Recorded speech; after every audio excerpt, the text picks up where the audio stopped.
retail, the first week this was announced, or as this was picking up, there was a whole flood of new customers that came into the retail stores worldwide. So as they were talking to some of their customers, there's some people that have come from traditionally buying from the black market that are now wanting to go and stock up from the legal market. And it's because they're not trusting their original supply chain or their original supplier. From MJBulls Media, it's the Raising Cannabis Capital Show.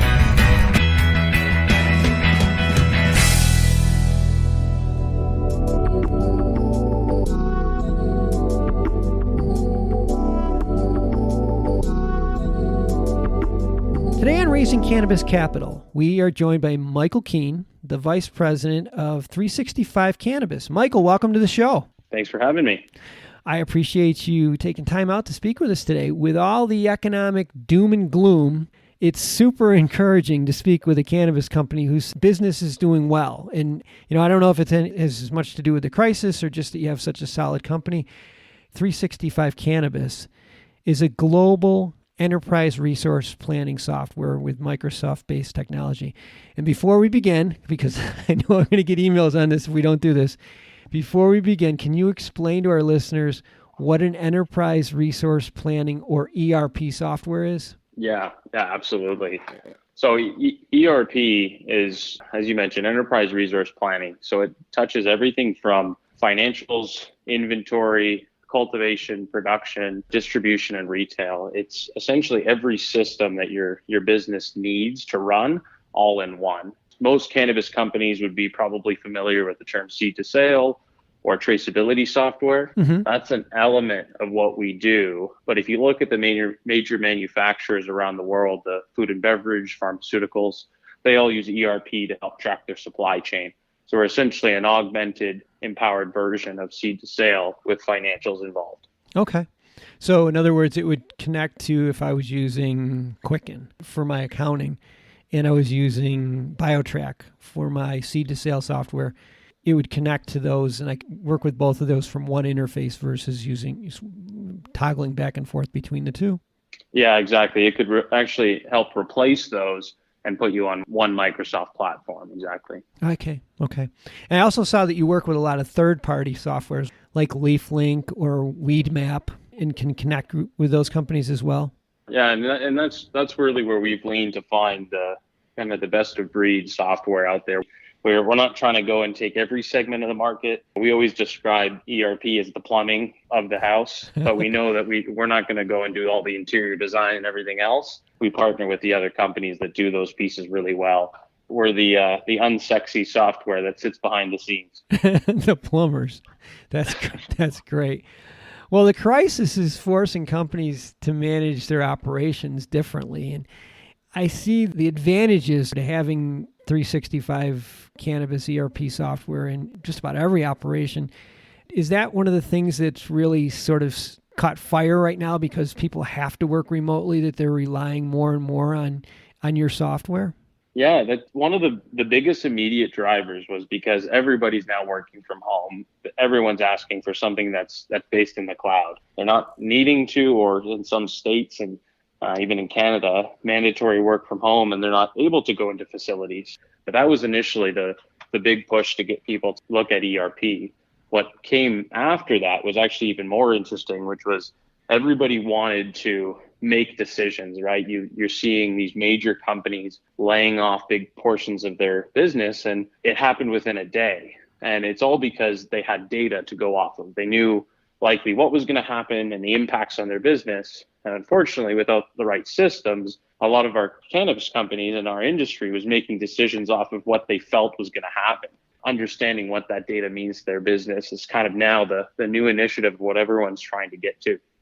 Especially like you said with this, if you understand your supply chain and where there could be some bottlenecks, it helps you anticipate what changes you need to make within your organization versus having it all on Excel spreadsheets or in your head. I mean, this is so much more responsible approach to running a company. Absolutely. While I was preparing for today's show, I read something that I hadn't thought about, but I'm afraid may become a serious issue, and that's if an employee is infected in a company, how would you know if, other employees have been contaminated? And I think when we were talking, you said that you have some features within your software that we can help you with this.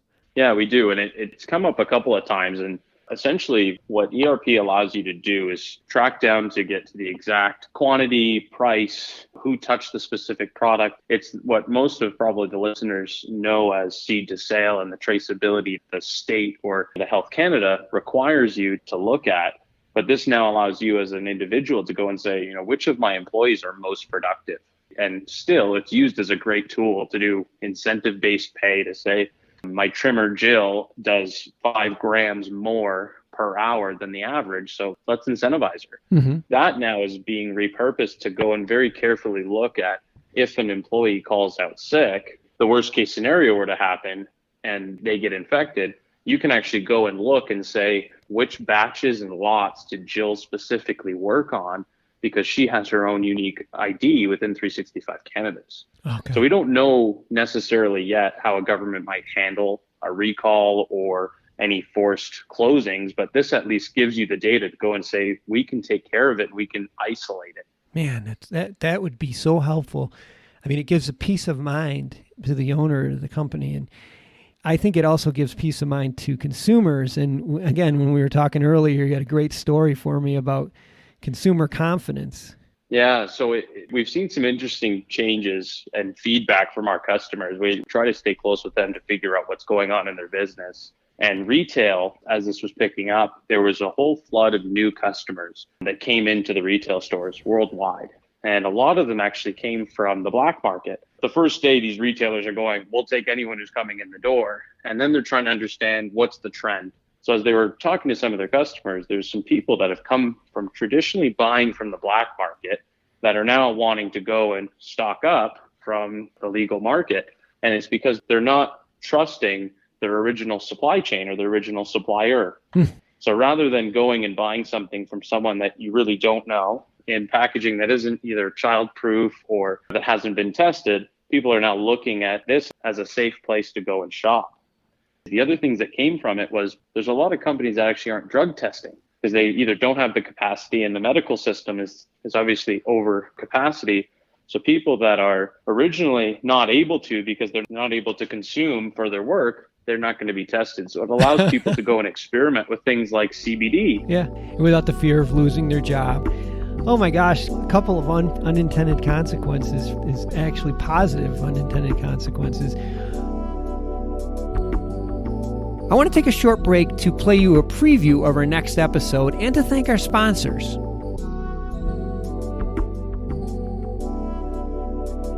Yeah, it's a lot of fun. It's rewarding emotionally, and it's rewarding at the end when you get to harvest your stash.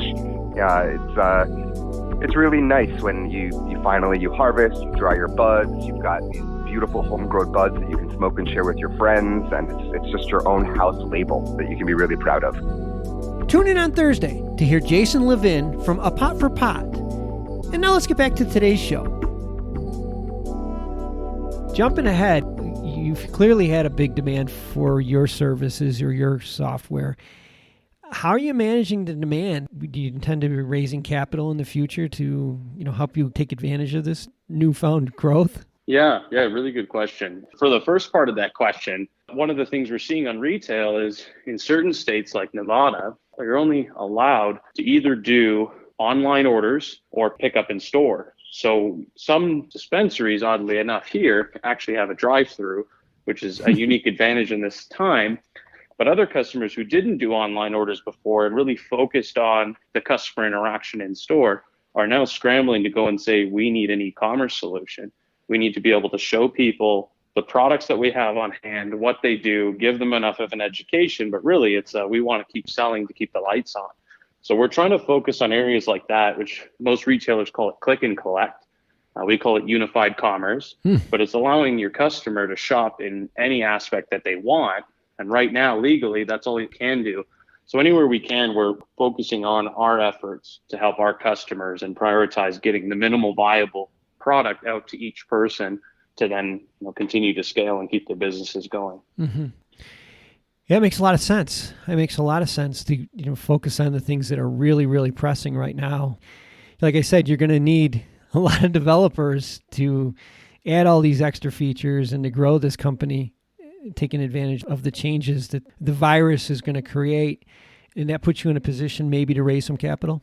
Yeah, it does. So we're fortunate in the way that we're built on a Microsoft platform. So anything that any business has ever done, Microsoft's basically adding into the product constantly. So it already has a delivery module. And what we were able to do is take it and tailor it to cannabis. But to your point, that does still take effort and time and specific skill set. So we've raised capital in the past, which helped accelerate a lot of gross revenue, helped us scale to new countries, international. We're now at the point where we're looking at the market again, and we're seeing hemp continuing to accelerate, CBD being adopted worldwide. And we've got customers that have national retail deals going into all name brand stores. So we're working with them, and we're seeing this big acceleration period where with additional capital, we think we're in a great position with a Microsoft platform, already with a global presence, to go in and dominate the market. So it's something that we're positioning ourselves to do, and any additional capital in our business we feel is going to take us a long way.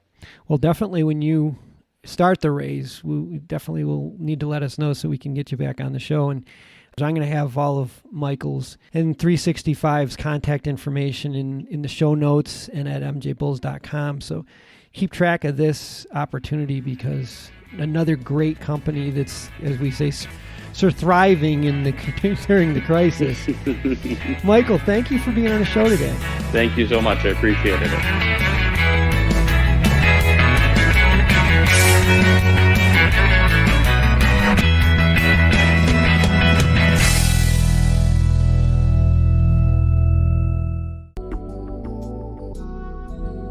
Today's show was made possible by the generous support of our sponsors, like Alt36, the country's premier blockchain payment processing platform that's providing dispensaries and its customers with a safe and secure payment option other than cash. To learn more, go to alt36.com. We're proud to feature today's episode on the MJBulls Cannabis Podcast Network, a platform designed exclusively for cannabis podcasts to share their message with the world. To learn more or to enjoy another great cannabis podcast, go to MJBulls.com, or, coming soon, download the MJ Bulls app to your Apple or Android phone.